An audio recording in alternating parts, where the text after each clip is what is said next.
महात्मा जी के पास, बोले महाराज सब घर में राधे राधे बोलते हैं पर ये नहीं बोलते। अब वो बोले मैं क्यों बोलूं? महात्मा जी बोले बोले बेटा एक बार तो बोलते, मेरे लिए बोलते राधे राधे, नहीं बोले। महात्मा जी ने क्या किया कि दोनों माँ बाप को बोला बोले तुम बाहर चले जाओ, कमरा किया बंद, और उस बच्चे को पकड़ के खूब बोले बोल राधे राधे। कई देर बोलता रहा, नहीं बोलना, मैंने नहीं बोलना। और महात्मा जी ने जोर से जरा घसूना मारा, राधे राधे, पूरा अपने बोला। बोले एक बार बोल दिया यही बहुत। अब वो बच्चा पूछ रहा है मार तो मैंने बहुत खा ली, बोले ये बताओ कि राधे राधे बोलने से क्या होता है? बोलो राधे राधे, तब बताऊंगा क्या होता है। एक बार जोर से बोलो जरा, राधे राधे। अब ये नन्हा सा बालक पूछ रहा है, बोले महात्मा जी ये बताओ राधे राधे बोलने से होता क्या है? बोलो बेटा अभी पता नहीं चलेगा, ये मरने के बाद पता चलेगा। अब उस नन्हे से बालक की बात दिमाग में चली गई, मरने के बाद यमराज जी को जरूर पूछूंगा कि मैंने राधे राधे बोला है। और हुआ क्या कि उस जीव का प्राणांत हुआ। जब प्राणांत हुआ तो यमराज जी के पास सारा बही खाता जब खोला गया, पाप पाप पाप पाप पाप चल रहा। और एकदम से वो बालक कहता, बोले महाराज एक बार मैंने पुण्य भी किया। बोले क्या पुण्य किया है?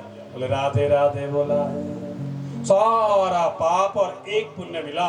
और यमराज जी ने पूछा कि बोले एक बात बता, अच्छे की पहले भरपाई करना चाहता है कि बुरे की? मन में विचार कर रहा है सब बुराई तो है, एक ही तो अच्छा है, वो भी गलती से राधे राधे बोला है। बोले महाराज पहले एक की भरपाई कर लूं जो अच्छा है। बोले मांग क्या मांगना चाहता है? बोले पहले ये जानना चाहता हूँ कि राधे राधे बोलने से क्या होता है। यमराज जी उठे और कहा, इंद्र महाराज जी के पास पहुंच गए। बोले महाराज राधे राधे बोलने से क्या होता है? बोले होता तो बड़ा अच्छा फल मिलता है, पर क्या मिलता है मुझे नहीं। और इंद्र महाराज जी को भी साथ लिया और कहा ब्रह्मा जी के पास जाकर के पहुंच गए। अब जब ब्रह्मा जी को पूछा गया, ब्रह्मा जी कह रहे बोले फल तो बहुत है पर क्या है मुझे भी नहीं पता। अब यमराज जी भी साथ है, धर्मराज जी भी साथ है, इंद्र महाराज जी भी साथ है, ब्रह्मा जी भी साथ है। नन्ना सा बालक कह रहा कि देखो एक बात है, बहुत चला दिया तुम लोगों ने मेरे को, अब नहीं चल सकता, अब पालकी में मुझे लेकर के चलो जहां भी जाना है। बोले अब तो विष्णु भगवान के पास जाना है। बोले जहां भी जाना है मैं पालकी में जाऊंगा। अब पालकी लगाई गई, पालकी में धर्मराज जी, यमराज जी, इंद्र महाराज जी और ब्रह्मा जी चारों लगे उसे उठाने। और कहां पहुंच गए? नारायण के पास वैकुंठ में जाकर के पहुंच गए। और जैसे ही नारायण के पास जाकर के पहुंचे, बोले नारायण हंसने लगे। बोले क्या हुआ? बोले महाराज इस बच्चे ने एक बार राधे राधे कहा है, अब ये जानना चाहता है कि राधे राधे बोलने से क्या फल प्राप्त होता है। हम तो सारे पूछ के थक गए, ये कहता है मैं थक चुका हूँ इसलिए पालकी में उठा करके यहाँ पर लाए हैं। नारायण हंसने लगे। बोले एक बार जो राधे राधे बोल लेता है उसकी पालकी को धर्मराज, यमराज, स्वयं इंद्र और ब्रह्मा जी उठा करके जो है वैकुंठ में लेकर के आते हैं। बोलिए राधे राधे। तो ये बताओ घर से कौन कौन कसम खा करके आया? इतनी कथा सुना दी कुछ लोग तब ऐसे ही। कोई बात नहीं, मैंने नहीं ले जाना घर को, इसका फल तो आप लोगों को ही मिलेगा। एक बार बोल दो राधे राधे। शाबाश। अब लगा कुछ की थोड़ी कसम टूटी। श्री कृष्ण गोविंद हरे मुरारे, हे नाथ नारायण वासुदेव। शाबाश, मस्ती से ताली बजाते हुए जरा।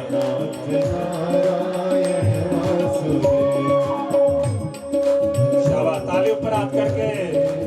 निद्रा देवी तो तब दूर भागेगी।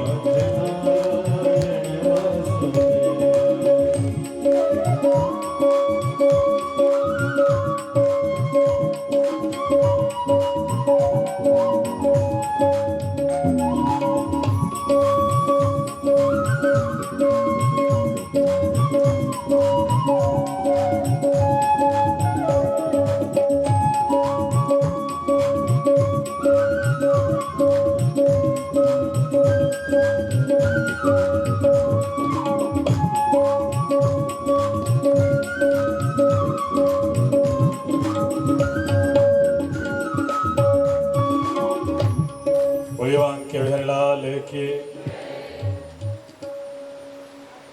कपिल भगवान अपनी माँ के लिए दिव्य ज्ञान दे रहे और कह रहे, माँ हम लोग क्या करते हैं कि जब हमारे पास जरा सा धन आ जाता है तो हम लोग ये समझते हैं कि अब हमें किसी की आवश्यकता है ना। काठ की ओट से काठ बचे नहीं, आग लगे दोनों को जाए। बोली बांके बिहारीलाल की। इसलिए धुन नहीं गाई कि आप बाहर रख जाओ देखने, धुन तो इसलिए गाई कि सीधा ध्यान यही रहेगा। बोली बांके बिहारीलाल की। काठ की ओट से काठ बचे नहीं। बड़े गौर से सुनना। हमारे घर में चूल्हे में हम लकड़ी लगाते हैं, उसके पीछे हम दूसरी भी छोड़ देते, बोले तब तक सूख जाए, पर कब तक बचेगी वो। काठ की ओट से काठ बचे नहीं। एक लकड़ी में आग लगी है, उसके पीछे अगर दूसरी छुपेगी तो कितनी देर तक। आग लगे दोनों को जाए। और वो जब एक लकड़ी में आग लग गई तो दूसरी को भी वो जरूर जलाएगी। चूहा की ओट से चूहा बचे नहीं। अगर चूहे के पीछे चूहा छुप जाएगा और कहे कि मैं बिल्ली से बच जाऊंगा, हो सकता है। चूहा की ओट से चूहा छुपे नहीं, बिल्ली परे दोनों को मारे। सियार की ओट से सियार बचे नहीं, सिंह परे दोनों को मारे।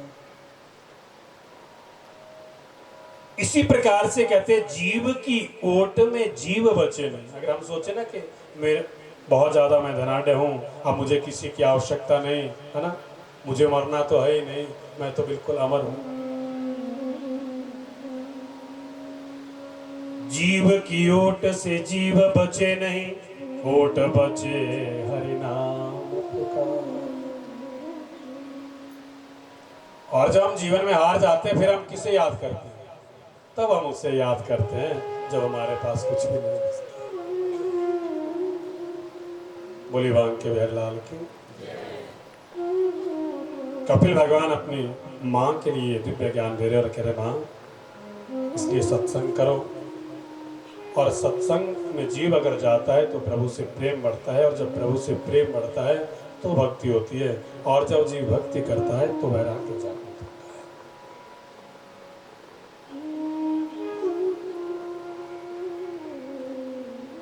और इसके पश्चात मनु महाराज जी की दूसरी पुत्री आकुति का विवाह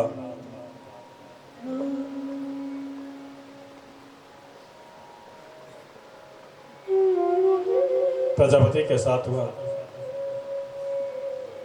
और इनके यज्ञ भगवान का प्राकट्य होता है, और यहीं तक इनका वंश चलता है। और उसके पश्चात तीसरी कन्या प्रसूति।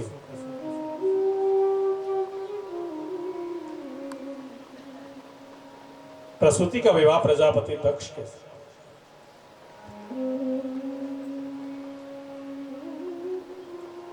और प्रजापति दक्ष की 27 कन्याएं चंद्रमा को ब्याही गई।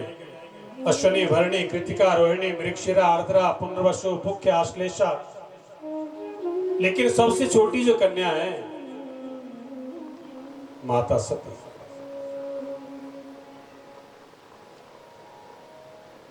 माता सती अपनी छोटी सी आयु से ही क्या करती है? भगवान शंकर की भक्ति।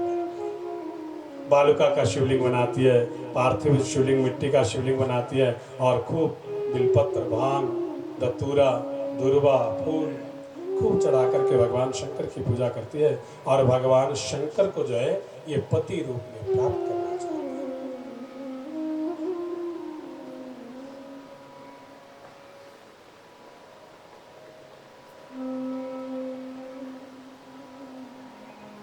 भगवान शंकर और माता सती का विवाह हुआ। और एक दिन प्रजापति दक्ष को जब प्रजापति की उपाधि मिली,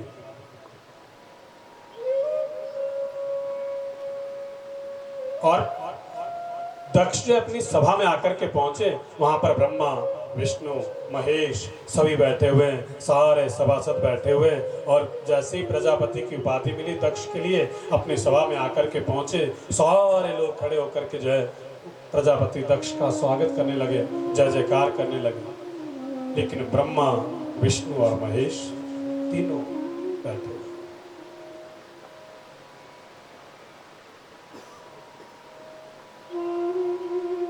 प्रजापति दक्ष मन में विचार कर रहे हैं, विष्णु भगवान जी तो मेरे इष्ट आराध्य है, अगर बैठे रहे कोई बात। ब्रह्मा जी मेरे पिता हैं, ये भी बैठे रहे कोई बात नहीं, क्योंकि जरूरी नहीं कि पिताजी को अपने पुत्र के स्वागत के लिए खड़ा हो जाना। लेकिन ये शंकर, अरे शमशान घाट में रहने वाला, इसका तो मैं ससुर लगता हूं, ये तो जवाई है, और जवाई को चाहिए कि वो ससुर का स्वागत करने के लिए खड़ा हो, ससुर को प्रणाम करें। शंकर भगवान तो बैठे हुए हैं, आंखों को बंद किया है और राम राम समाधि।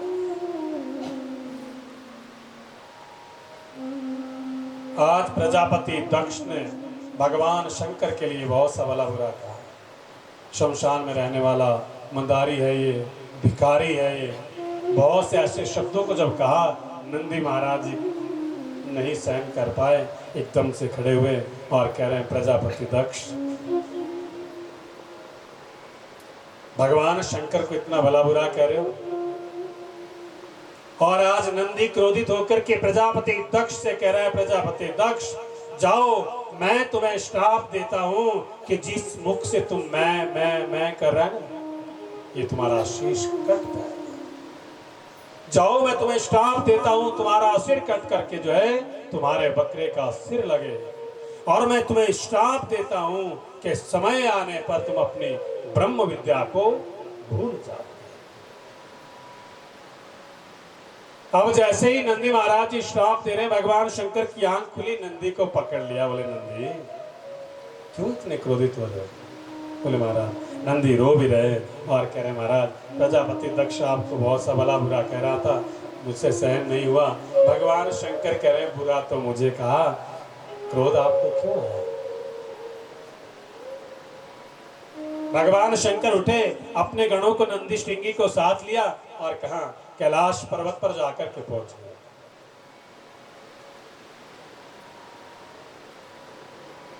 अब जब कैलाश पर्वत पर जाकर के पहुंचे, भगवान शंकर की जो है आज जाते ही एक बार प्रभु राम का उच्चारण किया, समाधि लग गई।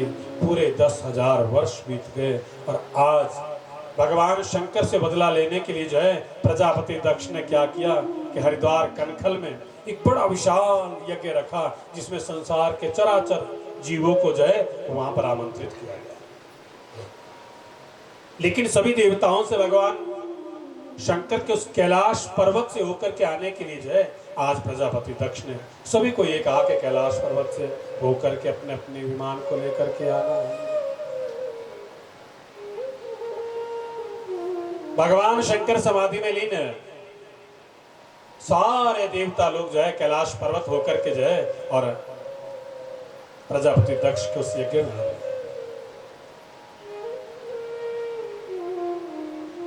और उतने में क्या हुआ कि नारद जी महाराज कैलाश पर्वत पर जाकर के पहुंचे। जब कैलाश पर्वत पर जाकर के पहुंचे, माता सती जो है नारद जी को प्रणाम करती है और नारद जी माँ सती को प्रणाम करते हैं, क्योंकि माता सती के जो गुरु है वो नारद जी। अब जैसे ही प्रणाम किया और नारद जी पूछ रहे, माता क्या अपने पिता के घर यहाँ यज्ञ में नहीं जा रहे हो? बोले, यज्ञ? बोले, हाँ, आपके पिता के यहाँ पर बड़ा विशाल यज्ञ रखा गया जिसमें संसार के चराचर जीवों को आमंत्रित किया है।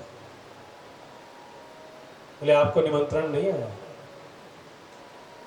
अब माता सती ये समझी कि नारद जी निमंत्रण लेकर के आए हैं, और जैसे माता सती ने कहा कि इसका मतलब ये है नारद जी आप निमंत्रण लेकर के आए होंगे। नारद जी करें, ना माता मैं निमंत्रण लेकर के नहीं आया हूं, मैं तो पूछने आया हूं कि आप जा रहे हो कि नहीं। माता सती के मन में उथल पुथल होना प्रारंभ हो गया। पिता के घर में यज्ञ है, और देखो अगर आपके पिता के घर में यज्ञ हो और पुत्री को निमंत्रण ना दिया जाए तो क्या हो? मन में विचार तो है। माता सती मन में विचार कर रही, ये नहीं जानती, क्योंकि भगवान शंकर ने कभी ये बात नहीं कही कि तुम्हारे पिता ने मेरा अपमान किया है, और यही कारण है कि आज यज्ञ में निमंत्रण नहीं दिया है।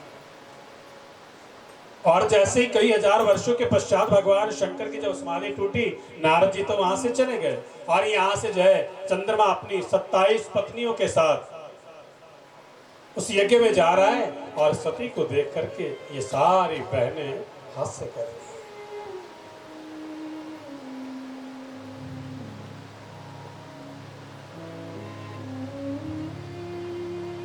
भगवान शंकर की समाधि टूटी, आज माता सती खूब भगवान शंकर की सेवा कर रही। और जब सेवा बढ़ जाए तो समझ लो कुछ ना कुछ गड़बड़।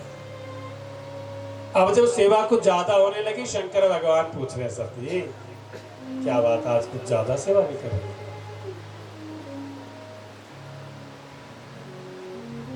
माता सती बड़े प्रेम से करिए, बोले ना,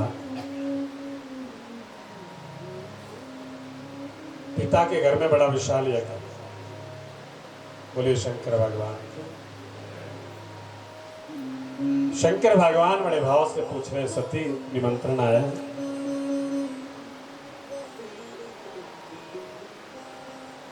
माता सती कह रही, स्वामी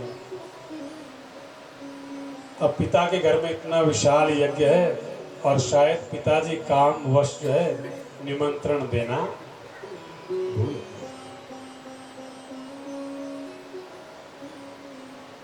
कालिदास जी बड़ा सुंदर वर्णन करते हैं कि एक कन्या भले ही अपने पिता के घर से कितनी भी दूर क्यों ना चली जाए, लेकिन उसे अपने पिता के मान सम्मान का बड़ा ध्यान है।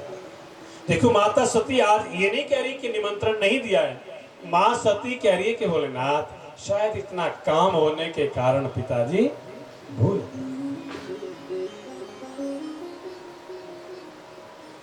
भगवान शंकर कह रहे, सती पिता के घर,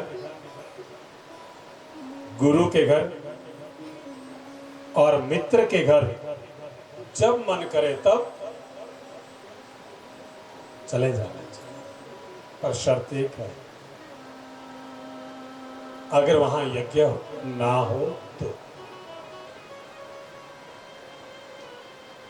पिता के घर, गुरु के घर और मित्र के घर जब मन करे तब चले जाना चाहिए, पर शर्त ये है कि वहां यज्ञ नहीं होना चाहिए।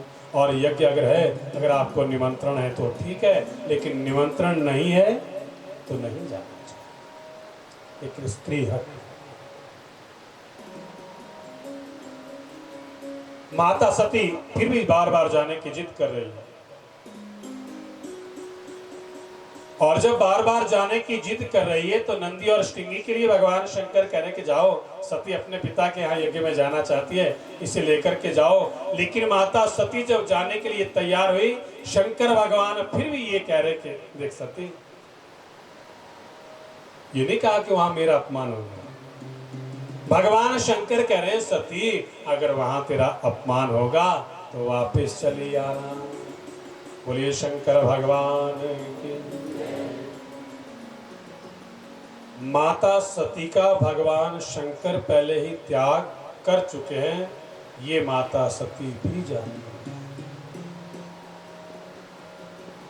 और ये उस समय की बात है जब भगवान शंकर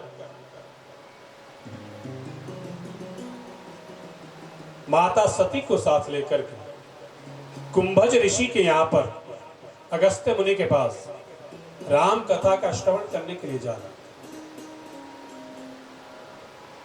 और भगवान शंकर माता सती को भी साथ लेकर के चले, लेकिन जैसे अगस्त्य मुनि के आश्रम में जाकर के पहुंचे, अगस्त्य मुनि ने भगवान शंकर के चरणों में प्रणाम किया और चरणों का प्रक्षालन किया, चरणामृत ग्रहण किया। माता सती देख रही, बोली ये क्या कथा सुनाएगा जो पहले ही श्रोतागणों के पैर छू रहा है।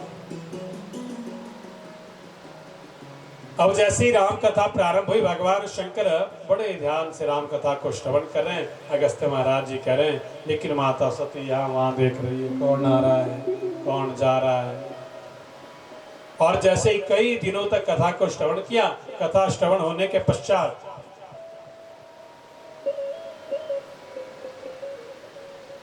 देखो तुलसीदास जी ने कितना सुंदर वर्णन जो है रामायण में किया कि जब भगवान शंकर और माता सती कथा को श्रवण करने के लिए जा रहे थे, तुलसीदास जी ने मां सती के लिए क्या संबोधन किया है।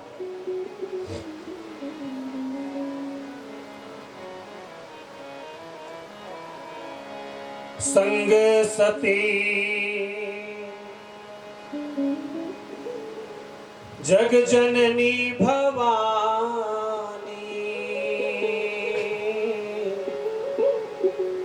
पूजे ऋषि अखिलेश्वर जानी।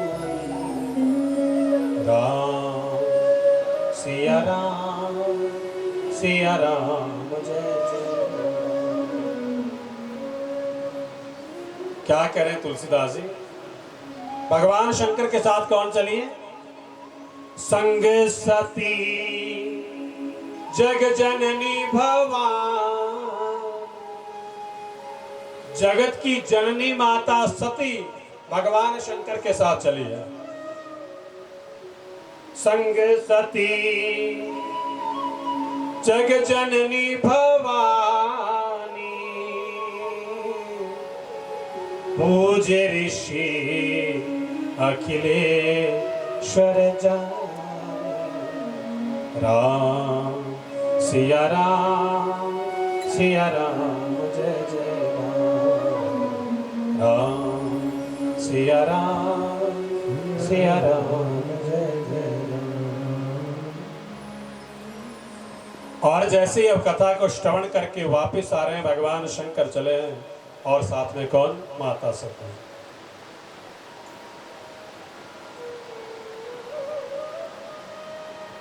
और जैसे अब वापिस जब आ रहे हैं,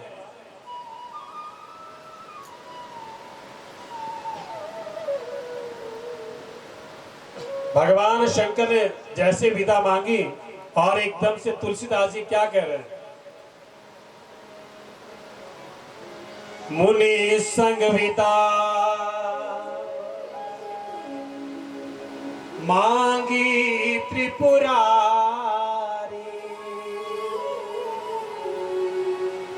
क्या कहते हैं तुलसीदास जी? अब जब भगवान शंकर राम कथा को श्रवण करके जब वापिस आ रहे हैं कि मुनि संग विदा मांगी त्रिपुरारी, चले भवन संग दक्ष कुमार। राम सिया राम जय। पहले तो तुलसीदास जी ने कह दिया भगवान शंकर के साथ जगत की जननी माता सती चली हुई है, लेकिन जैसे ही वापस जब आई तो कह दिया चले भवन संग कौन? दक्ष कुमारी। अरे ये जगत की जननी नहीं, ये तो दक्ष की पुत्री है। दक्ष भी अभिमानी है, और जब पिता ही अभिमानी है तो थोड़ा सा अभिमान तो पुत्री में भी होगा। अरे ये जगत की जननी नहीं, ये तो घमंडी दक्ष की पुत्री है।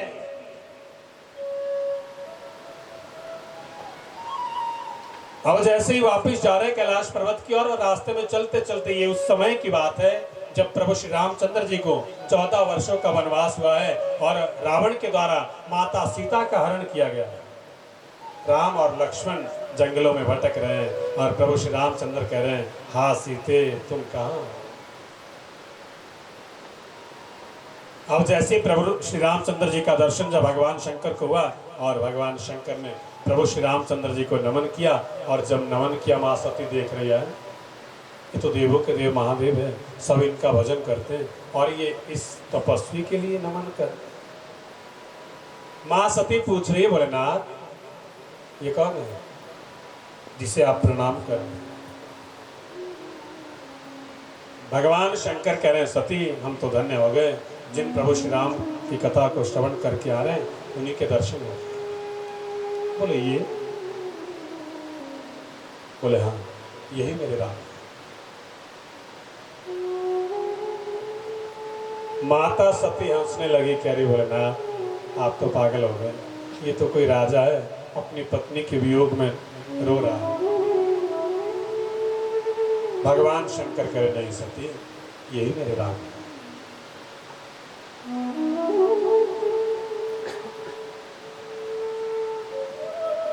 और माता सती कह रही, बोलेनाथ अगर ये आपके राम है तो परीक्षा लेना चाहते हैं।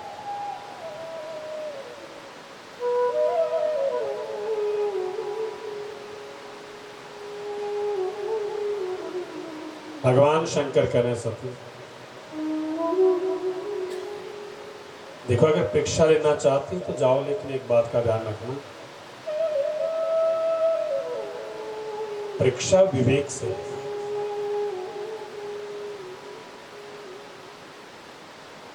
भगवान शंकर बैठे हैं, उनका वहीं पर ध्यान लग गया। मां सती गई और मन में विचार कर रही कि कैसे परीक्षा ले।